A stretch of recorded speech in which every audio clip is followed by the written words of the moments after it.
എല്ലാം ഓക്കെയാണ്. ഞാനും ചേട്ടനും എല്ലാരും ഉണ്ട്. 10 മണിക്കാണ് ഉദ്ഘാടനം. മെമ്പർ വരും, ഉദ്ഘാടനം കഴിയും. ആ എഴുതിയ വരുമ്പോഴേ പിള്ളേരെയും ചേട്ടനെ എല്ലാരെയും കൂട്ടിയിട്ട് വേണം വരാനായിട്ട്. ശരി ശരി ഓക്കെ. ആ നീ ഈ സമയത്ത് ഇവിടെ നിന്ന് പാനിപ്പൂരിയുടെ ഉദ്ഘാടനം നടത്തുന്നത് ഈ സമയത്ത് ഫോൺ വിളിച്ചോണ്ടിരിക്കണേ. പിന്നെ ഞാൻ എല്ലാരെയും വിളിച്ചു വരുത്തണ്ടേ? എന്ത് വിളിച്ചു വരുത്തണ്ടെന്ന്? നിങ്ങൾ ഇതോടെ പോയി കിടക്കുവായിരുന്നു. എനിക്ക് തലയ്ക്ക് ഭ്രാന്ത് പിടിച്ചിട്ടുള്ള പിടിക്കാതെ ആ മെമ്പറിനെ ഒന്ന് വിളിക്കി. മെമ്പറെ നീ വിളിച്ചില്ലേ? ഞാനാണോ മെമ്പറിനെ വിളിക്കേണ്ടത്? ചേട്ടനല്ലേ വിളിക്കേണ്ടത്? എടി ഞാൻ വിളിച്ചാ വരില്ല പുള്ളി. നീ വിളിച്ചു കഴിഞ്ഞാൽ പെണ്ണുങ്ങളുടെ ശബ്ദം കേട്ട് അപ്പൊ തന്നെ പുള്ളി വരും. അതെ, പിന്നെ വേറെ കാര്യമുണ്ട്. നീ ഇവിടെ ഫോണും വിളിച്ചിരുന്നത് തലയ്ക്ക് ഒളിവില്ലാതെ പാനിപ്പൂരി വന്നവർക്കും പോണവർക്കും എടുത്തു കൊടുക്കരുത്. സംഭവം എന്നാ എണ്ണം, അതായത് 3 എണ്ണം 50 രൂപ, 4 എണ്ണം ഒക്കെ എടുത്തു കഴിഞ്ഞാൽ കയ്യിൽ നിന്ന് പൈസവും വൈകുന്നേരം ആകുമ്പോഴത്തേക്കും നിന്റെ ഇവിടുത്തെ പല്ലും പോകും. അങ്ങനെയൊന്നും ഈ സിന്ധു ആർക്കും കൊടുക്കത്തില്ല. ഇന്നലെ തൊട്ട് ഇത് തന്നെയല്ലേ എന്നെ പഠിപ്പിച്ചുകൊണ്ടിരിക്കുന്നത്. 3 എണ്ണം 50 രൂപ, 6 എണ്ണം ആണെങ്കിൽ 100 രൂപ.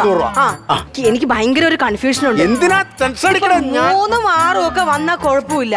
ഒരാള് വന്നിട്ട് 50 എണ്ണം വേണമെന്ന് പറഞ്ഞാൽ എത്ര രൂപയാവും? അതെനിക്ക് ഭയങ്കര കൺഫ്യൂഷൻ. 50 എണ്ണത്തിനൊക്കെ വന്നാലേ എത്ര രൂപയാണ്? 25 3 14 14 20 50 എണ്ണം. 3 എണ്ണം എന്ന് പറയുമ്പോ 35 75 4 7 3 എണ്ണം 50 രൂപ. 6 എണ്ണം 100 രൂപ. 50 എണ്ണം 25ഉം 6ഉം. ഒരു കാര്യം നീ ചെയ്യണം. അങ്ങനെ ആരെങ്കിലും വന്ന് ചോദിക്കുവാണെങ്കിൽ അമ്മാവൻ മരിച്ചുപോയി കട പൂട്ടാൻ പോകുന്ന പറഞ്ഞ പ്രശ്നം തീർന്നില്ലേ? ഞാൻ പറയും. അങ്ങനെ പറഞ്ഞു. നീ മെമ്പറെ വിളിക്കണ്ടോ? നീ മെമ്പറൊക്കെ വിളിക്കാം. എനിക്ക് ഇത് കാണുമ്പോഴാണ് ഭയങ്കര സങ്കടം വരുന്നത്. ഇത് കാണുമ്പോൾ നിനക്ക് സങ്കടം തോന്നാനുള്ള കളർഫുൾ അല്ലേ? കളർഫുൾ അതല്ല, ഇതെന്ത് ഡോൺ. അത് വേണ്ടായിരുന്നു. അതെ, വന്ന വഴി മറന്നോണ്ടുള്ള. നിങ്ങള് ബോംബെയിലൊക്കെ വലിയ ജോലിക്കാരനൊക്കെ ആയിരിക്കും, പക്ഷെ നമ്മുടെ മോളുടെ പേര് ലക്ഷ്മി എന്ന് മതിയായിരുന്നു പേര്. നിനക്ക് നിങ്ങൾ അറിയാത്ത കുറച്ച് കാര്യങ്ങൾ എന്റെ അടുത്തുണ്ട്. നീ എന്തറിയാത്ത കാര്യങ്ങൾ? നിങ്ങൾ അങ്ങ് ബോംബെയില് ബാങ്കിലായിരുന്നു. ഞാൻ അറിയാത്ത കാര്യമാണ് പറഞ്ഞ. ബോംബെയിൽ ഞാൻ ബാങ്കിലല്ലായിരുന്നു. പിന്നെ ഞാൻ ബോംബെയിലെ ഏതോ ഒരു ലോകത്തായിരുന്നു. ഏതൊരു ലോകത്ത്? അല്ല, ഏതോ ലോകമല്ല, അതോ ലോകത്തായിരുന്നു.